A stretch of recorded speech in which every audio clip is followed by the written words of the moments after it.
Erik Ten Hag to strip Harry Maguire of captaincy and plans to sell him in the summer and replace him with another centre-back. Paul Mitchell to join Ralf Rangnick at Manchester United in the rebuild. Hello and welcome back to Alice Talks Football, and welcome back to another short video getting through and discussing all the news that has broke out this morning. I will be live later this evening for a Manchester United versus Liverpool match preview, so make sure you're subscribed with that post notification bell on so you know when I go live. It'll either be 7 PM or around 8:30, 8:45 PM, depending on how much I get done. So hit a like, hit a subscribe, and let's get into it. And I want to start off this video, before getting into the Maguire news, before getting into the transfer news, the Paul Mitchell news, all these juicy stories from very good journalists. Today's been a year since the European Super League, a year since we thought, this could be the end of football. And Neville tweeted this morning, it's 1 year to the day since the Super League was launched. 6 clubs in this country, including mine, were willing to destroy English football for their own greed. 12 months on, United fans are still angry and waiting for Joel Glazer to show as he promised. The Glazer family must go.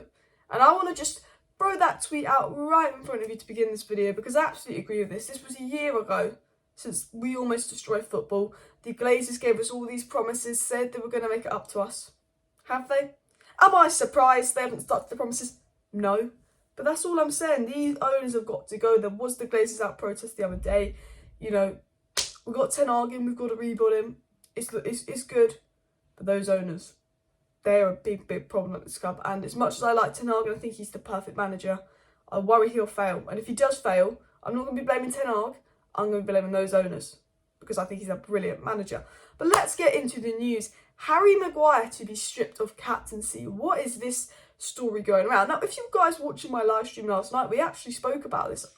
Samuel Larker said that Harry Maguire could be stripped of captaincy by Erik Ten Hag. Samuel Larker also spoke about Manchester United wanting another centre-back and Ten Hag wanting another centre-back. That's sort of what's come out. But I said in yesterday's live stream, Harry Maguire is not United captain. He just wears the captain's armband.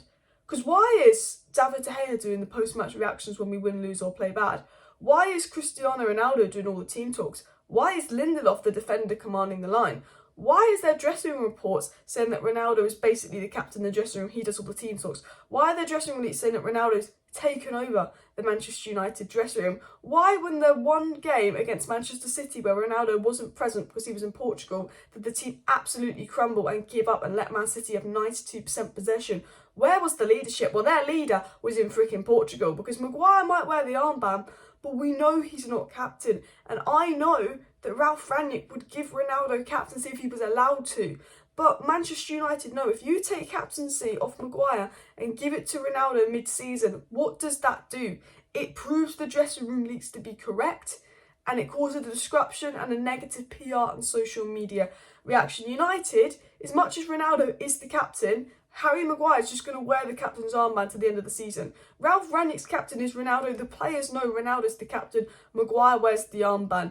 And that is because if you take captaincy off Maguire and you give it to Ronaldo, when all those leaks were coming out and reports are coming out about Maguire being a crap captain, and it proves all the leaks and reports to be false, United don't want to do that. If you take captaincy of Harry Maguire and give it to Ronaldo, the social media reactions, the PR reactions, that's not good for United. It's good for the fans, it's good for us, we get Ronaldo captain, bish bash bosh.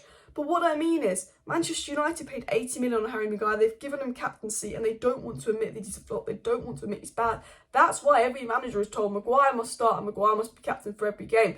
Because United board, Woodward, obviously he's gone the Glazers, they don't want to lose face that they've spent 80 million on an absolutely atrocious player who's been our worst captain. Now, I'm actually going to say Harry Maguire isn't an atrocious player. In form, he's a decent player, but he's never been a captain. He's not a leader, and right now he's so poor, he should not be playing on that pitch. And he's literally, he just has the captain's armband, guys. He will be stripped of captaincy in the summer. I am sure of it, because if you strip him of captaincy with a new manager in the summer, it doesn't cause the reaction. And you know, Manchester United, as I said in yesterday's video, we don't care about protecting Paul Pogba, Martial from any of that, but they care about protecting Maguire because they want him here next season. He's one of their favourites. This club will protect Maguire, this club will protect Marcus Rashford like their life depends on it. They won't give Paul Pogba that protection. Paul Pogba's booed. Oh, let them boo Paul Pogba, he's leaving. Maguire's booed. Oh no, everybody cheer Maguire, post to Maguire. So yeah, report coming out that Harry Maguire will be stripped to United captaincy. I expect that to happen because he's not captain in that dressing room. It's very obvious. Have you seen him do anything a captain would do these last few months? You can tell he's not captain. He's been shifted to the right side of the defence. That's Rangnick trying to push him out. He's the right side of centre-back and Lindelof's the left side of centre-back now. Lindelof, who's nowhere near as physical as Harry Maguire, is the one coming up for every single duel. You've got to look at that as well. Maguire, again, just not commanding the back line. Lindelof is. When Man United is standing around having a talk, Maguire stands there with his hands like this, all awkward. Maguire, Ronaldo's talking to everyone while Maguire just stands there, looks all awkward. We know from dressing room sources there's no leadership in there by Maguire. And we know that when Ronaldo's not playing, we're even worse. You look at Leicester, you look at Man City. I think Man City's our worst ever performance in terms of motivation, effort, desire and work rate. Ronaldo was in Portugal, he wasn't there. And the funny thing is that people like Maguire and that, or I don't know if it was Maguire, but leaked sources were coming out saying that the reason Man United did not beat Man City and we were that bad is because we didn't have Ronaldo's presence there. Trying to blame Ronaldo, a 37-year-old, it's an absolute joke. But De Gea and Ronaldo are the only players in this Man United squad with winning mentality. De Gea has to do all the post-match reactions because Maguire will just get slandered. He's meant to be captain. McTominay comes out, De Gea comes out, Ronaldo comes out, Bruno comes out. Why is Harry Maguire not coming out? Because he's protected by the club. They know he's not a captain anymore. Why isn't he doing the team talks? He's not a captain, and we can't strip him of captaincy mid-season. It'll just cause a big fuss, a big issue, and prove the dressing room reports to be right. But I will say, Harry Maguire will be stripped to captaincy under Erik Ten Hag, I'm sure of it. And I don't even know if he'll be Erik Ten Hag's first choice centre-back. Obviously, Samuel Lark has said that Manchester United do intend to sign a centre-back in the summer. United have held discussions with the representatives of Antonio Rudiger, but there's little expectation of him joining. Chelsea to United is a downgrade. But we do know a centre-back that's high up on Erik Ten Hag's list is Jurrien Timber. Now, he's obviously plays with Erik Ten Hag at Ajax. He's 22. He's very, very quick. I've seen him play in the Champions League. He looks better than Maguire in the Champions League. It's hard because he is in the Eredivisie, but he's 22. And what I like about Jurrien Timber is his defensive positioning. He's very intelligent, very defensively aware. He's very, very confident on the ball. He's very, very disciplined. He's a very, very good up-and-coming centre-back. A lot of teams are looking at him, and Bayern Munich are looking at him. And I think in terms of a rebuild, you want someone young, where United will be a step up. And I think Jurrien Timber would be that guy. It's reported that United from Romano want a striker and a CDM in the summer, and Samuel Lark also saying we want a centre-back. Manchester United are expected to make 4 signings under Erik Ten Hag. We know that we're looking at Darwin Núñez, Tchouaméni, Calvin Phillips, Timber.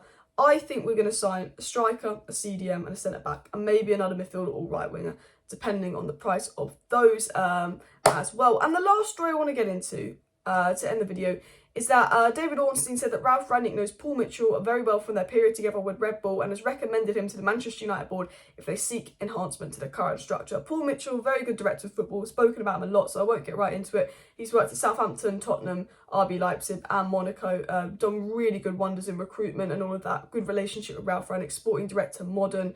I think in terms of having footballing people at the club, he's the type of guy that you'd want. Ralf Rangnick is recommended that United go for him. We do know we're looking for maybe someone like a co-sporting director, as Richard Arnold doesn't want to do the footballing side of his job and he wants to give it to Murta, and Murta might want a co-football director to support him. Paul Mitchell will be perfect. If Manchester United go for Paul Mitchell, and we have Paul Mitchell, Ralf Rangnick, and Ralf Rangnick's obviously bringing in Mitchell van der Gaard as assistant, all working around Erik Ten Hag, then Manchester United might finally be able to break that toxic pattern of managers failing, because he's finally starting to have a better structure around him to support him, and I think it would be a big step in the right direction to get Paul Mitchell in. I don't think it will happen because it is too good to be true. The Glazers don't seem to make the right decisions, but I think Paul Mitchell would be fantastic. I think he would be brilliant. I think especially with this rebuild going on, Ralf Rangnick clearly has the club's best interest at mind. Ralf Rangnick wants to turn us into a modern football club, not a commercial club. Ralf Rangnick knows what this club needs. Ralf Rangnick might not be the best interim manager, but what Ralf Rangnick's known for doing is long-term rebuilds. Rebuilding clubs. RB Leipzig, his CV is incredible for it. So the board really should listen to Ralf Rangnick and get this Paul Mitchell guy in, but it's too good to be true. Guys, please hit that like button. Please subscribe if you're new. Thank you for watching today's video. I will be back live tonight, so make sure you've got that notification bell on so you know when I'm live.